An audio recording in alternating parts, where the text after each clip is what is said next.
नमस्कार। आज हम जरा बात करने वाले हैं एविएशन से जुड़ी दो हालिया घटनाओं पर। हमारे पास इंडिगो की दो फ्लाइट्स के बारे में कुछ जानकारी है, जिनमें पिछले कुछ ही दिनों में कुछ टेक्निकल दिक्कतें आईं। तो चलिए जरा समझने की कोशिश करते हैं कि आखिर हुआ क्या। तो बात यह है कि 24 घंटे के अंदर ही इंडिगो की दो अलग-अलग फ्लाइट्स में परेशानी आई। पहली घटना हुई 17 जुलाई 2025 को। दिल्ली से इम्फाल जा रही थी फ्लाइट 6E5118। उसे टेक ऑफ के थोड़ी देर बाद ही दिल्ली वापस लौटना पड़ा। जी हाँ, और ये एक एयरबस A321 विमान था। कहा गया कि कोई मामूली तकनीकी खराबी थी उसमें। खैर, विमान सेफली दिल्ली लौट आया, उसकी जांच वगैरह हुई और फिर उसने इम्फाल के लिए दोबारा उड़ान भरी। हाँ, पर दिलचस्प बात यह है कि इससे ठीक एक दिन पहले मतलब 16 जुलाई 2025 को एक और इंडिगो फ्लाइट के साथ इससे कहीं ज्यादा सीरियस घटना हुई थी। बिल्कुल, वो थी दिल्ली से गोवा जाने वाली फ्लाइट 6E6271, एक एयरबस A20 नियो। इसमें 191 लोग सवार थे।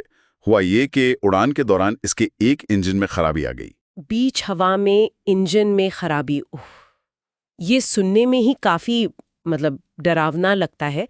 उस वक्त विमान कहाँ था और पायलटों ने फिर क्या किया? तो विमान उस वक्त भुवनेश्वर से करीब 100 नॉटिकल माइल्स मतलब लगभग 185 किलोमीटर्स नॉर्थ में था। रात के करीब 9:27 पर क्रू ने नोटिस किया कि इंजन नंबर 1 में कोई टेक्निकल इशू है। उन्होंने फौरन जो स्टैंडर्ड प्रोसेस होता है वो फॉलो किया। और वो प्रोसेस क्या था, क्या किया उन्होंने? रात लगभग 9:32 पर पायलट्स ने एयर ट्रैफिक कंट्रोल को पैन पैन पैन कॉल दी। ये एक तरह का अर्जेंसी सिग्नल होता है। और साथ ही उन्होंने मुंबई के लिए डाइवर्जन मांगा, मतलब रास्ता बदलने की परमिशन। पैन पैन पैन, मैंने तो ज्यादातर मेडे सुना है। ये पैन पैन पैन क्या है, ये क्यों इस्तेमाल किया गया? हाँ, ये जानना जरूरी है। देखिए, पैन पैन पैन एक इंटरनेशनल रेडियो सिग्नल है। पायलट्स इसे तब इस्तेमाल करते हैं जब कोई सीरियस सिचुएशन तो है, कोई इमरजेंसी है, लेकिन विमान या उसमें बैठे लोगों की जान को फौरन कोई खतरा नहीं है। ये मेडे से एक लेवल नीचे है। अच्छा। मेडे तब बोलते हैं जब खतरा बिल्कुल सिर पे हो, जैसे मान लीजिए दोनों इंजन फेल हो गए या प्लेन में आग लग गई। ओके, तो पैन पैन पैन मतलब अर्जेंट है पर जान का खतरा तुरंत नहीं है, जैसे इस केस में एक इंजन में प्रॉब्लम थी। बिल्कुल सही। इसका इस्तेमाल जैसे पार्शियल इंजन फेलियर या कोई मेडिकल इमरजेंसी होगी पैसेंजर को, या फ्यूल कम हो रहा है, ऐसी सिचुएशंस में होता है। और इसे 3 बार बोलते हैं पैन पैन पैन, ताकि साफ सुनाई दे और कोई कंफ्यूजन ना हो। समझ गए। तो पायलटों ने मुंबई जाने का फैसला किया। फिर मुंबई एयरपोर्ट पर मतलब CSMI में क्या तैयारी हुई? जैसे ही ये पैन पैन पैन कॉल और डाइवर्जन की रिक्वेस्ट मिली, मुंबई एयरपोर्ट कंट्रोल ने फौरन रात 9:35 पर फुल इमरजेंसी डिक्लेयर कर दी। इसका मतलब है कि फायर ब्रिगेड, एम्बुलेंस, सारी इमरजेंसी सर्विसेज रनवे के पास एकदम तैयार खड़ी थीं। और फिर विमान रात 9:53 पर सेफली मुंबई में लैंड कर गया। और यात्री सब ठीक थे? हाँ, सबसे बड़ी राहत की बात यही थी। सभी 191 पैसेंजर्स और क्रू मेंबर्स बिल्कुल सुरक्षित थे।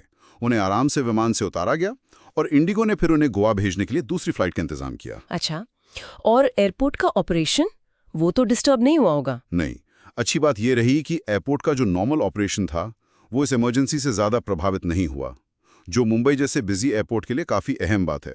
रात 9:57 बजे इमरजेंसी हटा भी ली गई थी।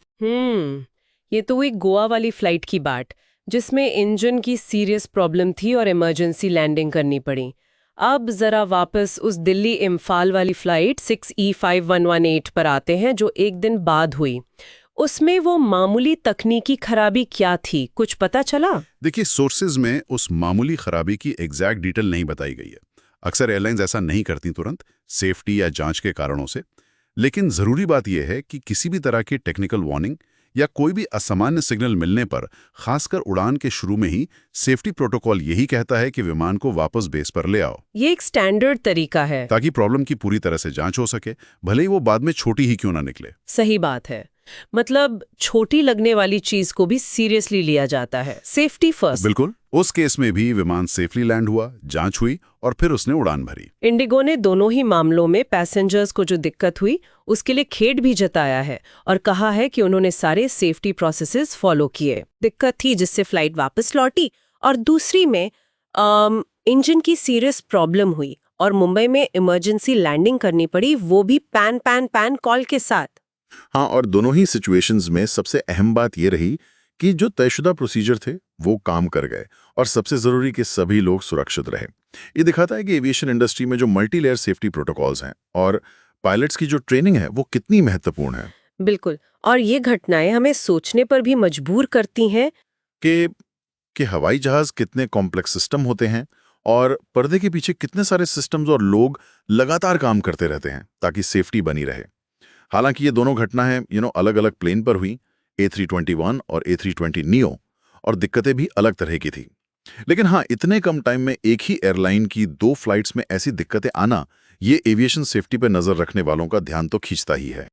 आगे सोचने के लिए एक बात ये भी हो सकती है कि जैसे जैसे टेक्नोलॉजी एडवांस होती है, उसकी मेंटेनेंस और निगरानी के जो कड़े स्टैंडर्ड हैं, उनको फॉलो करना और भी ज़्यादा ज़रूरी हो जाता है, ताकि ऐसी घटनाएं कम से कम हो।